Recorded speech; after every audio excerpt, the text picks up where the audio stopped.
Today we will discuss a topic that I have mentioned many times in my lectures in passing, but today we're going to shed a little bit of extra light, and it is especially relevant given the circumstances right now in Gaza and in Palestine, and that is our history as a Muslim ummah, our relationship with the Jewish people for the last 2,000 years before the creation of Israel, for the last 15 centuries.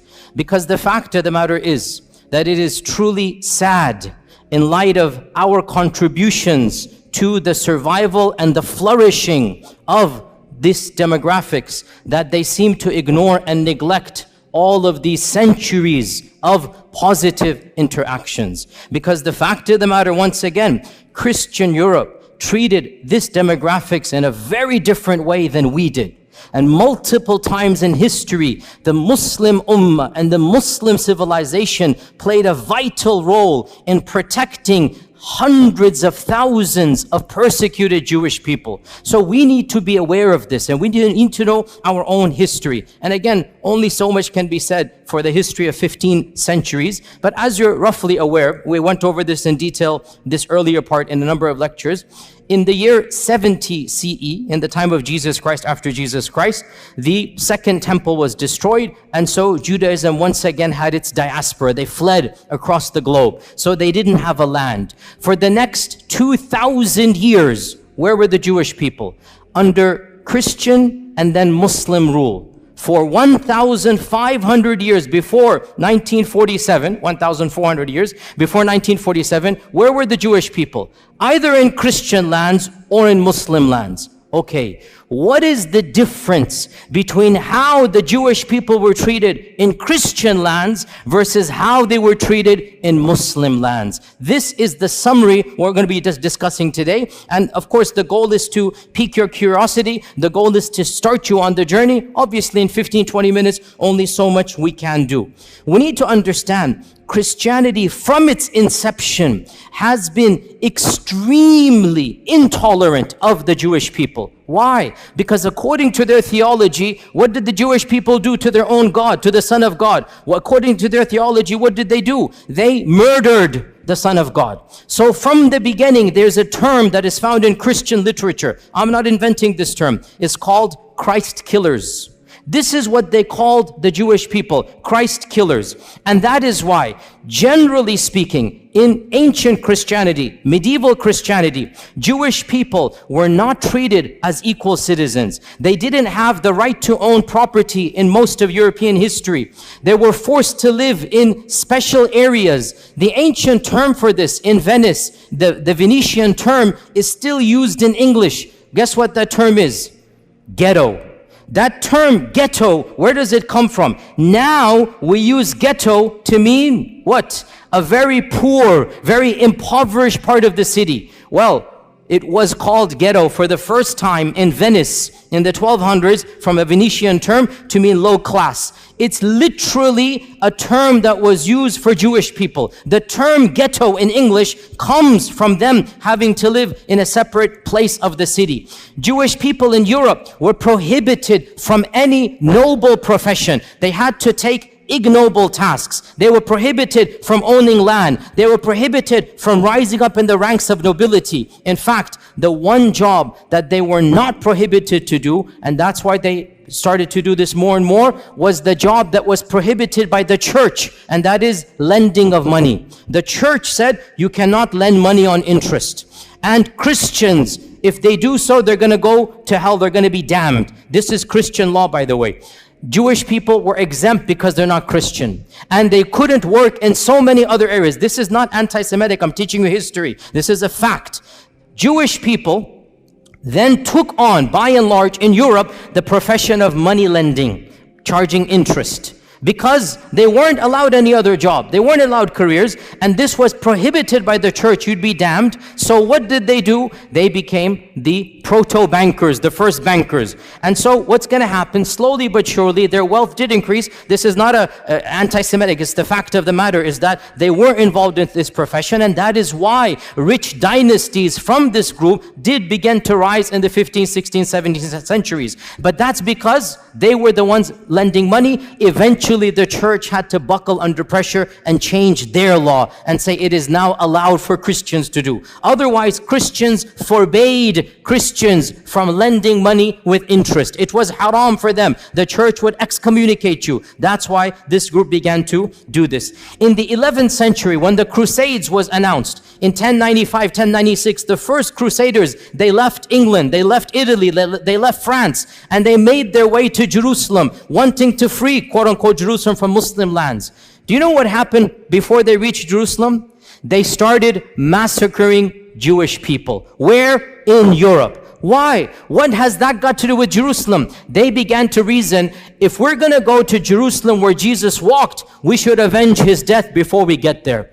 And so, thousands, this is the first time where pogroms happened against Jewish people. Entire cities in Europe, entire cities in Germany, this is in 1096, 1097, entire cities were decimated from their Jewish populations. It is really pathetic what the Christians did. The women and children ran to the synagogues begging for freedom, and they burnt the synagogue with babies in it. They burnt it. Who? The Christians. Why? Because these are Christ killers. I say this because you need to know, where is this anger? Where is this anti-Semitic coming from? It's coming from Europe. We Muslims had nothing to do with any of this hatred. And you need to know the irony of how we can be accused when in reality this notion of anti-Semitism comes straight from Europe. In the year 1215, the church gave a decree that Jewish people could not live like normal citizens in any Christian land.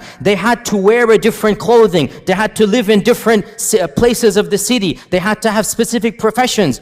This is the Vatican. This is the church normalizing the discrimination of Judaism. This is in 1215. Don't be surprised in a few decades, 1290, King Edward of England said, I don't want any of these people in my kingdom. So he made a decree to expel every single member of the Jewish faith from England. For 400 years, there were no Jewish people in England.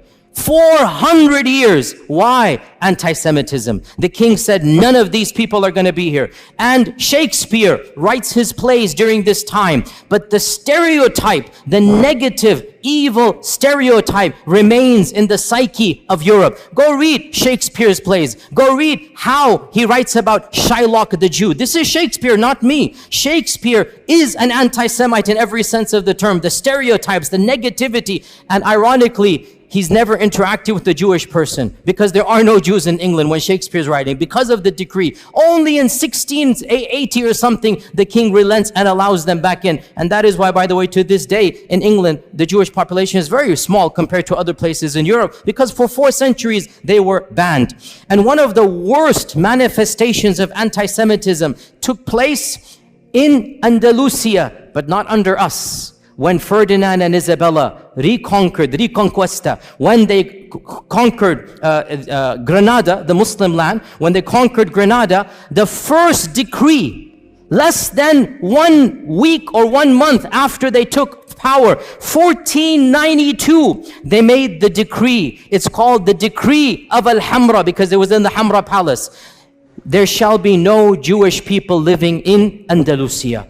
Hundreds of thousands of Jewish people were forced to convert to Christianity or were sent into exile. The entire population of Iberian Spain, and there were, we don't know, 300,000, 400,000, 500,000 Jewish people. They were either forced to convert under torture or they had to flee for their lives. And this is one of the worst manifestations. Now you get to Hitler in the 1930s and 1940s, which is of course the worst anti-Semitic outburst in all of human history. And this needs to be said bluntly. Hitler did not come in a vacuum. Hitler is tapping into mainstream Christian notions of anti-Semitism. The term anti-Semite, the birth of anti-Semite, the notions of anti-Semite, it has nothing to do with Arabs and Muslims. It is European and Christian through and through, 100%. Even the term is invented by the Christians and used by the Christians. This is just a summary of Christian lands. Let's move on to Muslim lands. Subhanallah, wherever Muslims went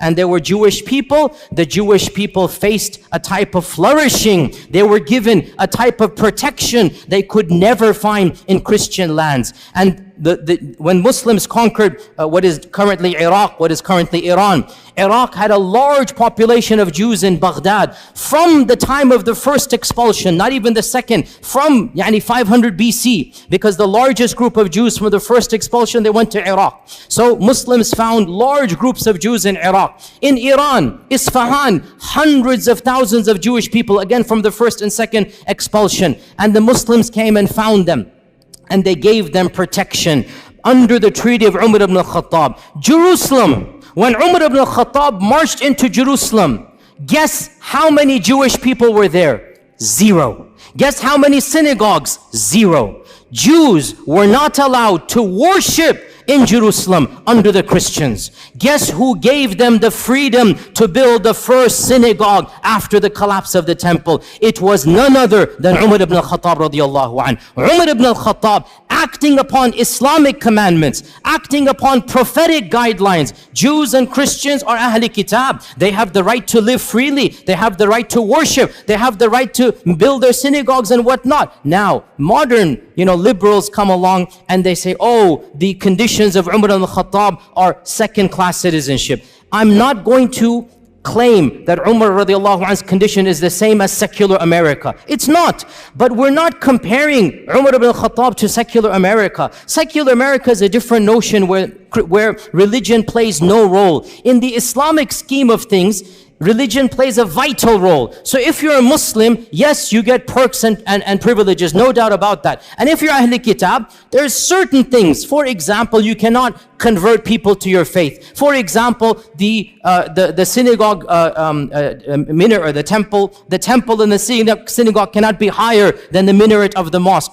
I agree, these are conditions, but we're not comparing Umar ibn al-Khattab to modern liberalism. We're comparing Umar ibn al-Khattab to the rest of the world. The fact of the matter, never once in all of Islamic history was there a policy to kill all Jews. Was there a policy to persecute all Jews? Was there a policy to expel all Jews? So Umar ibn al-Khattab radiyallahu anhu allowed the Jewish people to come back into Jerusalem. This is the first time they could come back and build the first synagogue under the Khulafa al-Rashidun. And the rest, as they say, is history. That in Baghdad, when the Abbasids made their Baytul Hikmah, the famous house of wisdom, they hired the most competent translators regardless of their background. And because Muslim people weren't studying ancient Greek and whatnot, some of the best translators were from a Jewish background, because they're the ones studying ancient Greek, ancient Latin. And so Baytul Hikmah hired the top Jewish minds to be in charge of the House of Wisdom. And when the Fatimids and when the Umayyads of Spain instituted their own Baytul Hikmah, because they wanted to compete. There are 3 khilafas. They wanted to compete with one another. So they made their own institutes of publishing. They also hired the best and brightest minds regardless of their background. Jews and Christians were at the top of this list. You have to understand why. Muslims weren't studying ancient Greek and whatnot. These civilizations were. So the Khulafa and the Sultans hired these people and gave them the best salary so that they can work with them. And one of the most interesting examples in our own history in Andalusia was under the Ta'ifa kingdom of Granada in around 1000, 1030 CE, like basically literally 1000 years ago, the prime minister of Granada, the Sultan was Muslim, the prime minister was a rabbi, and his name is Ismail ibn Naghrilla, Ismail ibn Naghrilla. And he was a rabbi. He was a learned man. He rose in the ranks until he became the prime minister of Qurtuba. This is a Jewish person, and the people loved and respected him. The Muslim population loved and respected him. The books of history mention that when the Reconquista began, because Reconquista took 500 years, right? When it first began, Ibn Naghrillah, this Jewish vizier, was leading the Muslim army in jihad to defend Qurtuba against the Crusaders. Can you believe this? And because in those times everybody dressed up in a particular garb, they wore Quranic, talismans for the time. Ibn Naghrillah, it is said, wore the Quranic coat of armor, verses of the Quran, and he's leading the Muslims in actual jihad against the Christians who are invading against Qurtuba, and he defends and he wins and he protects Qurtuba. So this is the reality of Jewish life under the rule. Now, some people point out that 20 years later, a mini massacre occurs. And this, you have to be careful, sisters and brothers. When you read these types of things, do your research. Do your research. It is true, a mini massacre occurred against the Jews of Qurtuba. But why? I'll tell you why. You won't find this too often, because people just want to say, oh, the Muslims rebelled and they massacred hundreds of Jewish people in Qurtuba. It's true. But I'll tell you the story. This guy, Ibn Naghrillah, he died and he was buried with honors. His son, 21 years old, was given the next viziership as an honor, that your father was the vizier, you become the vizier. His son is Yusuf ibn Naghrillah. Yusuf turned out to be a traitor. And the first thing he does, he writes a letter to the next kingdom.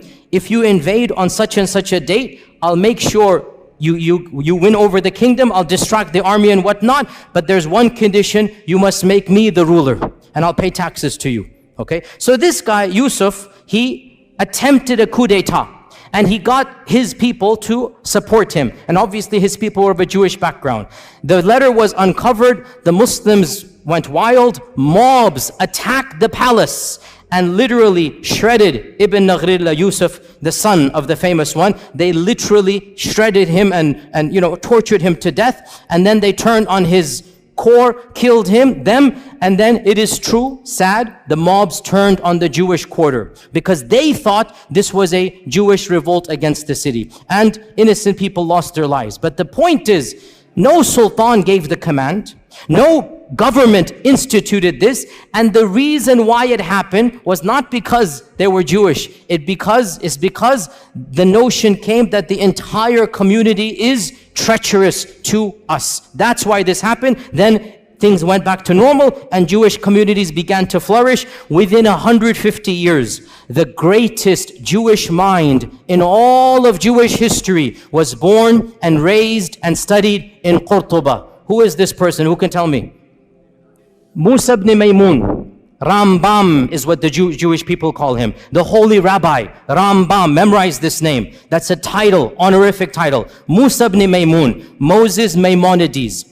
In the entire history of Judaism, there is no theologian that is more respected and venerated than Rambam. Rambam, Moses Maimonides, born and raised in Qurtuba, traveled the Muslim world, died and is buried in Egypt, in Cairo. He spoke fluent Arabic. He went through the madrasa systems. In those days, if you wanted to study, you went to the madrasa, right? And the madrasa is religious. So you study the sciences along with Quran and tafsir and hadith and fiqh. So Musa ibn Maimun, as a Jewish student, was not just given the freedom, he excelled in his studies. And his biographers mentioned this. I'm not making this up. Read his modern day biography.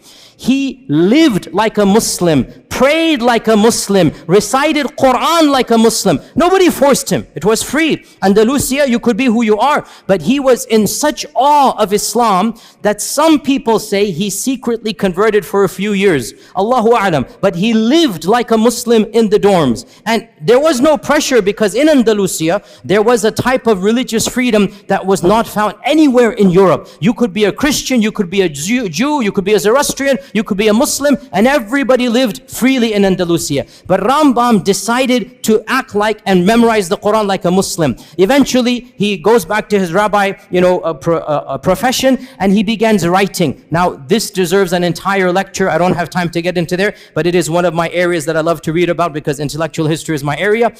Moses Maimonides, listen, I'll just summarize it. He took Islamic concepts and he Judaicized them. Mainstream Judaism is influenced by Moses Maimonides, and Moses Maimonides is influenced by Islamic thought. Now this is not a conspiracy. Again, look this up. In fact, there's an entire entry in the Stanford Encyclopedia. I just saw this today to make sure that I can reference to you. The Stanford Encyclopedia Online, which is one of the most largest online encyclopedias. The Stanford Encyclopedia of Intellectual Thought has an entire article, the Islamic influences on Moses Maimonides. And of them, his proofs for the existence of God, his concept of God is coming straight out of Al-Farabi Al-Kindi. His notion of prophethood and what is prophethood. His notion of even theology. Pause here. Footnote. Sounds strange, I know, but Judaism, by and large, did not concentrate, did not care about belief. Judaism cared about what? What? Law. Judaism cared about how you act. It had almost nothing to do with Aqidah. That's why they don't have any book on Aqidah. The first book of Jewish theology, who wrote it?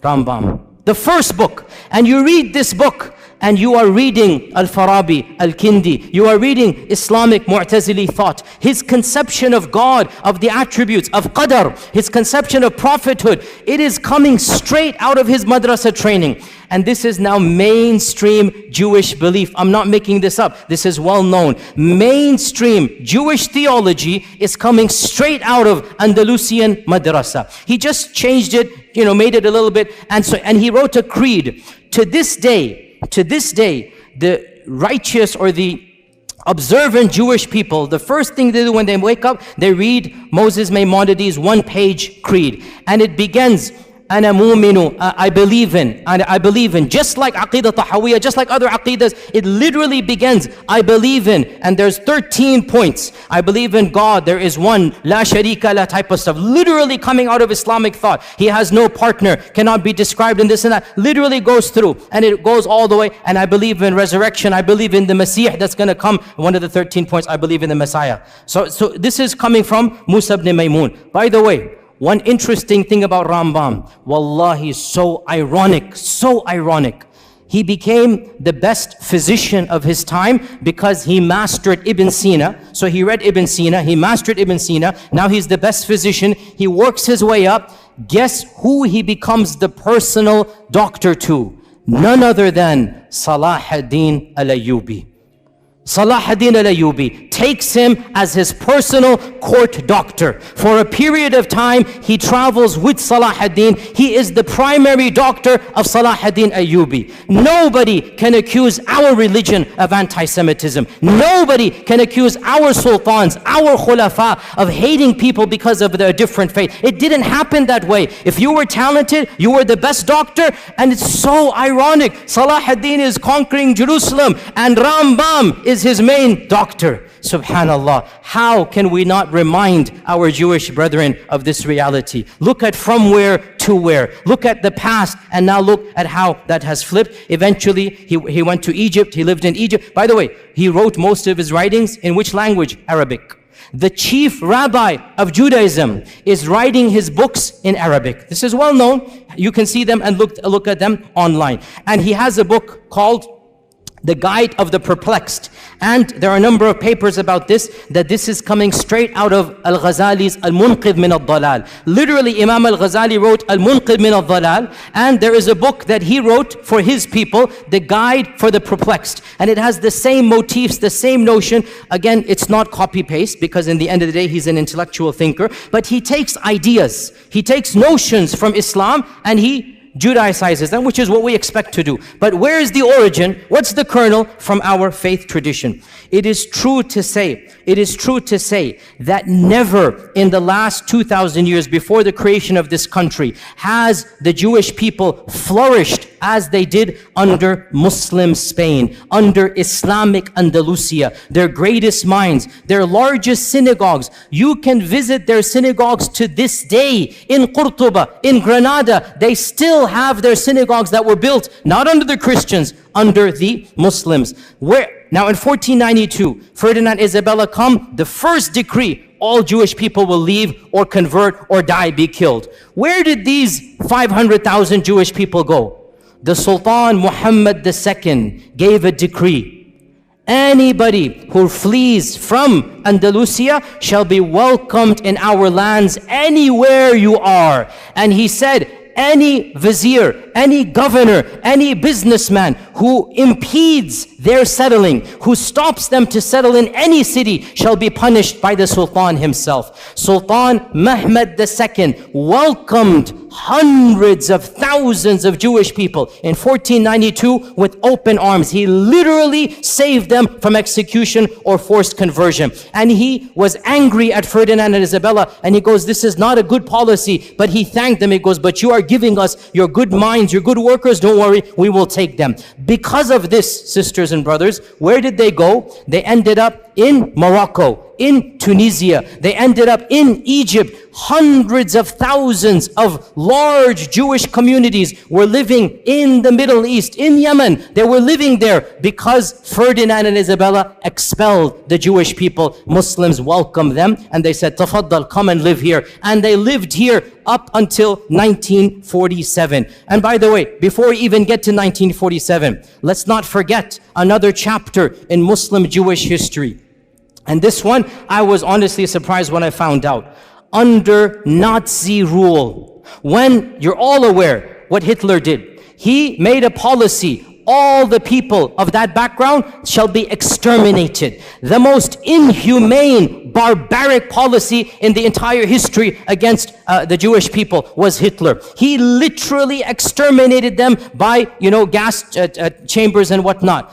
Guess who intervened where possible? In multiple countries, Muslims, sometimes at risk to their own lives, stood up and protected Jewish people. And wallahi, brothers and sisters, I say to you honestly, I have visited Auschwitz and Dachau. I have studied this chapter in history. Wallahi, I swear to you, if I were alive at that point in time, I would hope to Allah that I have the courage and bravery to stand up against the tyranny of Hitler and to protect innocent women and children. The way they were brutalized, the way they were rounded up and just killed for no reason. Innocent babies, we saw thousands of toys and thousands of shoes of children literally just piled up there, killed for no reason. I would hope I would have that courage as well. And I was so happy to hear so many people stood up. The Sultan of Morocco, interestingly, Morocco was under the French rule, and so technically it was not independent. Yet when the French said, give us your Jewish people, Sultan Muhammad V said, no way. These people are our brethren. They have lived with us for centuries. They shall not be handed over. So Sultan Muhammad refused to obey the Nazi policies under the French rule of the Nazis. Tunisia as well refused. The Ottomans refused. In Bosnia, the Muslims refused. And perhaps the most brave act of courage,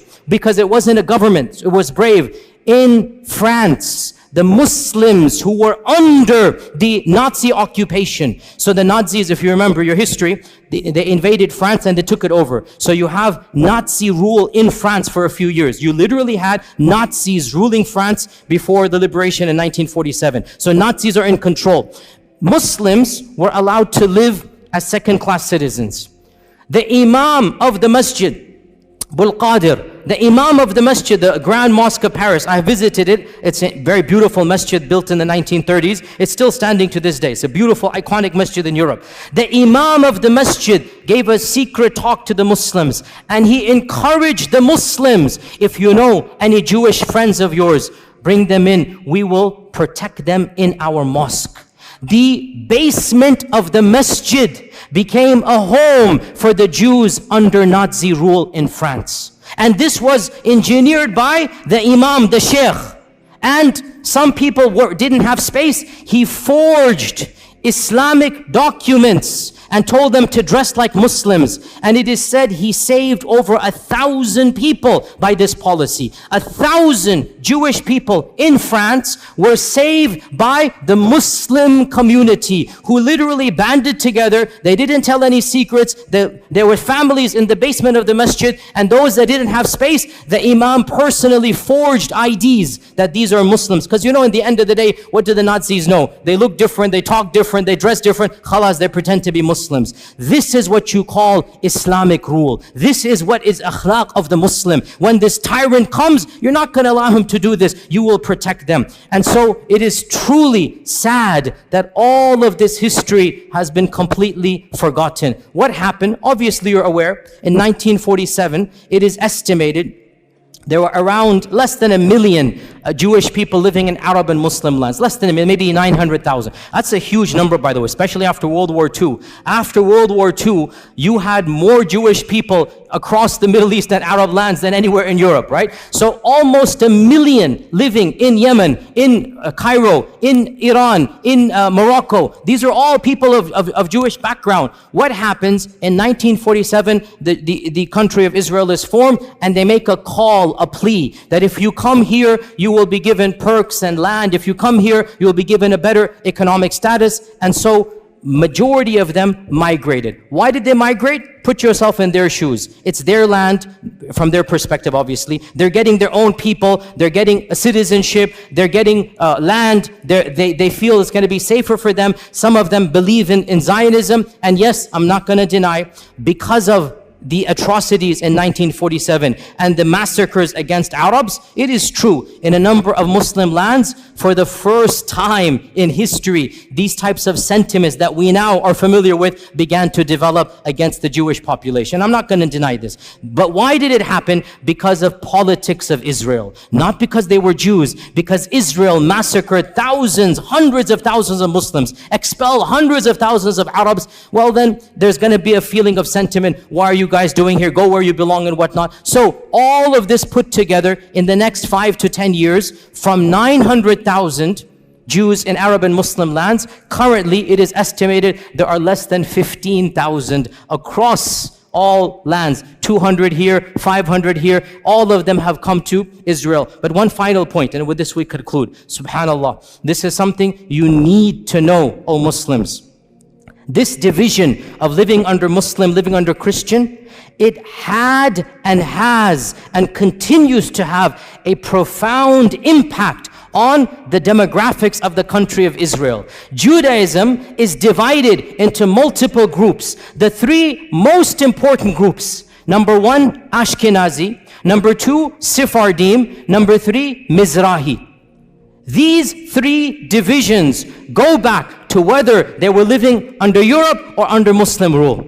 And the most Europeanized Jewish people are the Ashkenazis. These are the ones, they never lived under Muslim lands. These are the ones, they have a different cultural background. They're more European. Generally, they're more secular. Generally, they're the ones in charge. Generally, they're socioeconomically privileged, and they're the governments ever since the founding of Israel.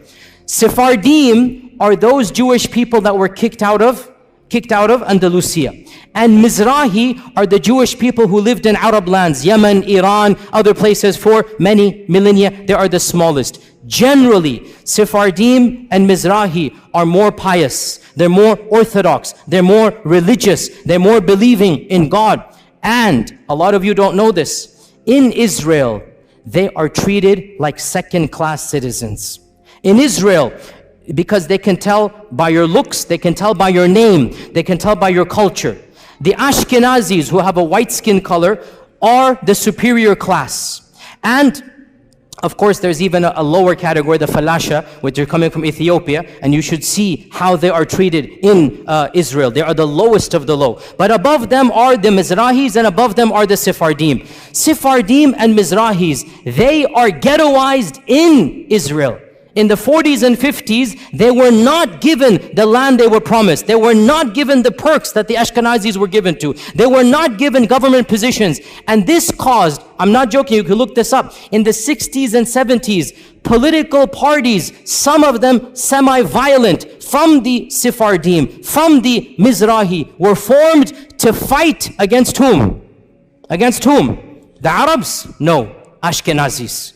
To fight for their rights. And these days there is a massive party in in Israel called the Shas Party, S-H-A-A-S, the Shas Party. It is the fourth or the fifth largest party. It is a party that was founded to protect the rights of the Arab Jews, i.e. the Sephardim and the Mizrahi Jews, so that they have equal rights as the Ashkenazis. You have to realize racism is rampant in that group of people, even amongst their own. Any Jewish person who lived in Muslim lands, who spoke Arabic, who comes from an Arabic culture, is not treated with the same respect as the Europeans. And this is well known, open secret. Go look it up. Go do your research in this regard. So this is one point. And then I want to conclude on this point, sisters and brothers, and that is that we are not mentioning this. Wallahi, we are not mentioning this to remind them of a debt they owe us. No.